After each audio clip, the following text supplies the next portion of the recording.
Thank you. Welcome to Appropriations, Budget and Tax. This is the Budget Conference Committee, Part 2. So, Mr. Romans, you want to take us through what is left or open? Yes, in the so budget? you should see on the screen the open items that were held yesterday. The first item is Amendment 7 in the governor's office. The Senate restricted $100,000 for the Boys and Girls Club of Southern Maryland. We'll take the Senate position. Okay. And if we could, the next 4 items related to boost, if we can hold that till the end. Okay. So then we're down to Amendment 53, the state police. The Senate added a restricted funds in the state police pending a report on improving diversity. We'll adopt the Senate position. Okay. All right, then in the state reserve fund, there was some fencing issues here. Let's take a look at this. Yeah. So you both had agreed to fence money, about $22 million out of the POS repayment money for critical maintenance at the parks. And then the Senate had fenced $3 million for protecting the state-owned lakes. Mm-hmm. Supplemental budget added $2 million for state-owned lakes. And there's this proposal to fence some money out of both pots, 1.2 for Deep Creek out of the money that's in the dedicated purpose account for the POS repayment. Mm-hmm. And fence another $1 million out of the supplemental also for Deep Creek Lake. I'm fine with that. Looks good. Okay. Thank you. Mm-hmm. It looks good. Thank you very much. Thank you very much. All right, the next issue is also related to fencing. So the governor funded a lot of the things that money was fenced for in his supplemental budget. There are a couple of items that he did not fund. And so this, what we're showing you on the page is you had restricted money in the Department of Budget and Management's budget for the Baltimore Symphony. The governor did not fund that. And then $500,000 for the businesses impacted by the purple line. The governor did fund that. So there is sort of this $500,000 of money that you would identify as surplus in the Department of Budget and Management's budget. If you wanted to continue to fence some of the things that the governor did not fence and that he withdrew money from the budget that you were fencing, you could do it here. Those 2 things that we're aware of are the Montgomery County Agricultural Center for $76,000, and in the Department of Commerce, $150,000 for the Maryland Not-for-Profit Development Fund.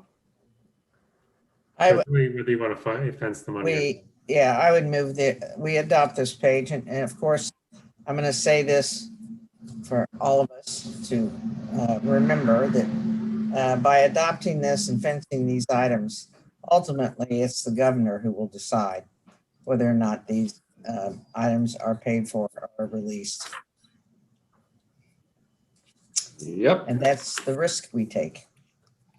Yep. Right, so that completes the amendments you had opened, but there's some additional operating budget items that we wanted to bring to your attention. Yes. This one on the screen is language in the judiciary that had already been agreed to. The bit in italics is adding some additional reporting, including something related to the Client Protection Fund for government attorneys and not-for-profits. Looks good. Good.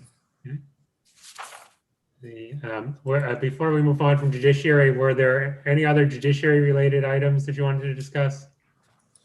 Yeah, I, in a very weak moment, had agreed that with this additional language, I'd be willing to provide another $1 million to the judiciary's budget to take care of the increase in the attorneys that they have to provide in the courtroom. I think there was an item in the supplemental that increased the hourly pay. For the public defenders, Yes. Attorneys, yes. And the chair of budget and tax and I had a conversation, and I was in a stern mood, but I've been convinced that I ought to at least go a little bit more than halfway and offer the judiciary $1 million to cover those expenses. That sounds terrific. There you go. Okay, Now- we can do that either by adding $1 million, because you can add to the judiciary budget, or you cut a little over $1 million in turnover from the judiciary. We could just restore that and say it's for paying their panel attorneys. Mr. Chairman, do you have a preference? I don't. Not particularly, but I guess it really doesn't matter. Okay. We also have a port administration language. Yes, that is the next language. Okay, all right. I think there are two options, and I'm not sure where you all are. The first option on the page was raised by the Senate yesterday, providing $500,000 to reimburse truckers who are going to the Trade Point Atlantic site. And then the bottom part is some alternative language that was offered. Delegate Corman, you want to? Sure. I mean, I think there's agreement on option 2, so I don't know if we need to spend a lot of time talking about it unless Chair Gazzoni or Chair McCray has a different view. It was what we settled on. So we'll go with option 2. Option 2 is fine. Okay. Okay. Good. All right, and there are some amendments to supplemental budget number 5. The first is item 5. There's a technical issue that the supplemental referred to North Avenue Development Authority, and apparently it was supposed to be the West North Avenue Development Authority. So Right. we just add the word west. Fine. Yeah, I don't know. I think we should hold that one. please don't. That's All right. fine. Items 133. You want it to be east? Right. Senator McCray and I'll take east. I was going to say move favorable. Yeah, west is good. All right, then items 133 and 199 were the 75 million for apprenticeship and workforce training.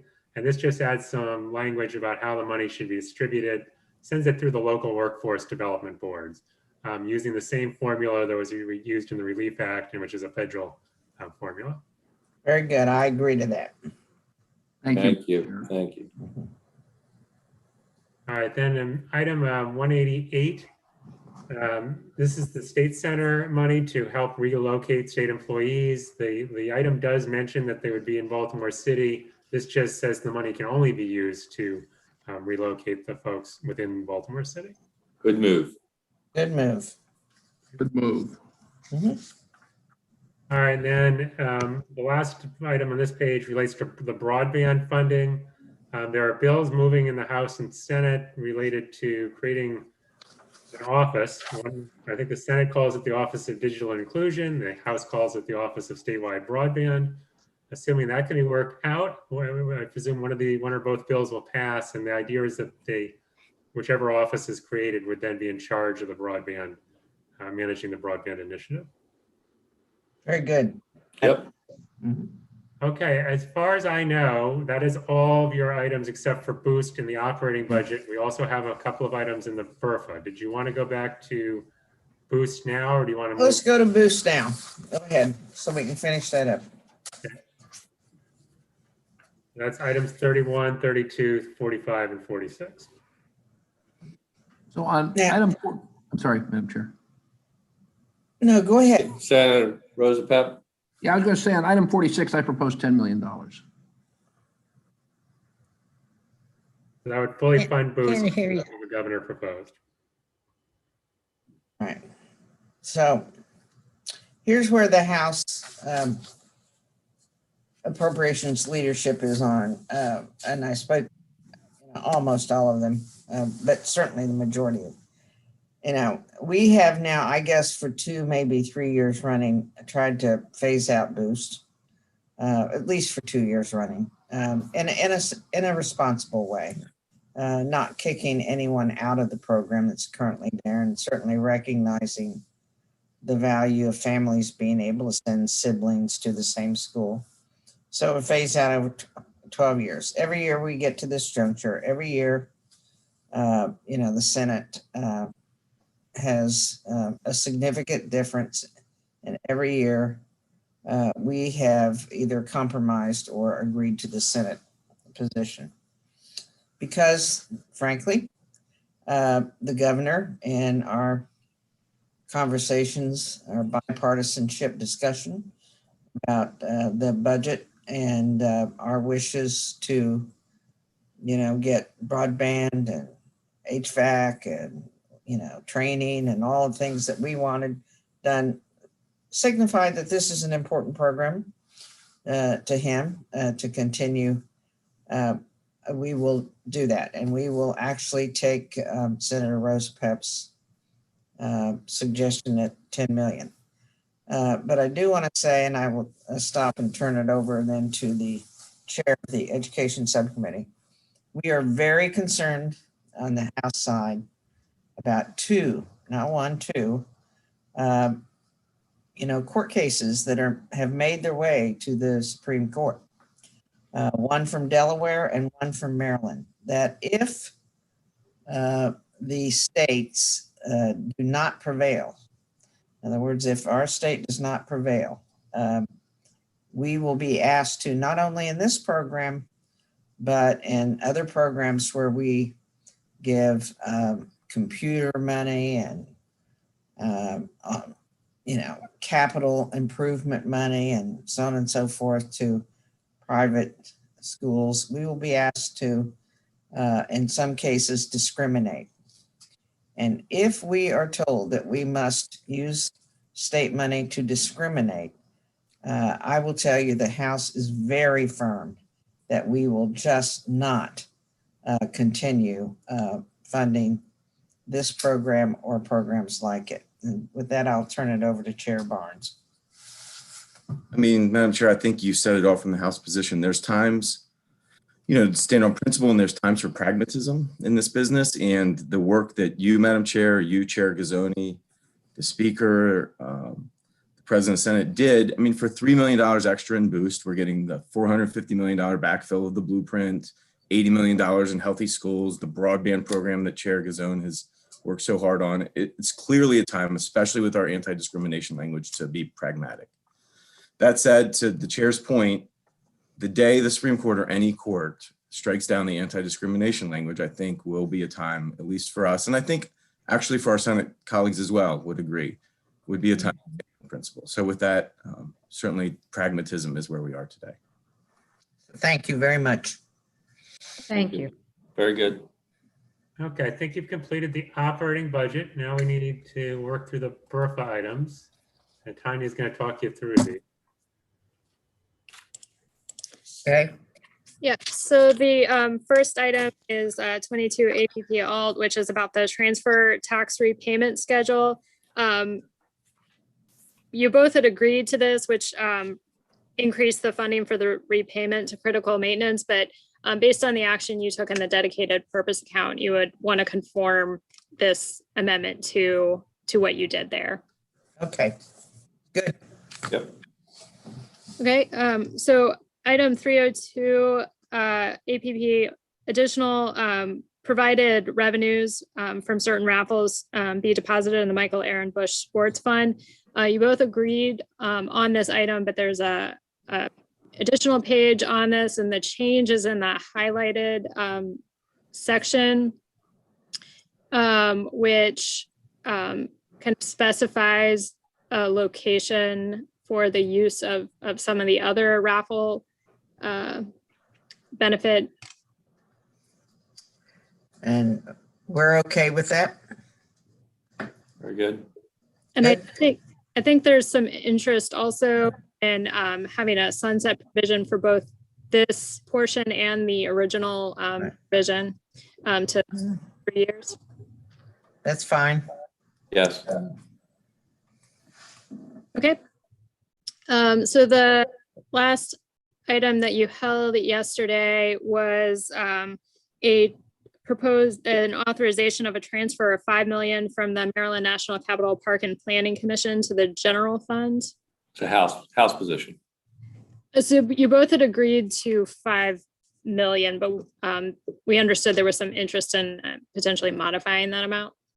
Reduce it to 100,000, Mr. Chair, Madam Chair. Okay. Very good. And we have one additional item for you. So this item modifies the transfer tax repayment for fiscal 2025 to fund an additional year of the mandate from our bidco to fund that year's mandate. And that funding would be distributed, a portion for Marbidco's regular activities and a portion for grants and near equity investment. Fine. Great. Great. Okay. Thank you. Thank you. Okay, that is everything that we are aware of in the operating budget in the BRFA. So if there's no other items, you are done conferencing. Great. Thank you very Way to much. go. Way to Thank go, you. team. Thank you to our Senate colleagues. It's been actually, it's been a great year working with you, not only during this conference committee, but also, having joint hearings and subcommittee joint hearings too. I don't know if you've enjoyed it, but the times that I have tuned in and been a part of those subcommittees, joint subcommittees, I found them very good. And run very well on both sides. So thank you very much for a great budget year. No, thank you, Madam Chair. It's an absolute pleasure working with you and your team. Thank you. Terrific. Thank you. And thanks to the governor's office again. Okay? Yes, Secretary. Thank you.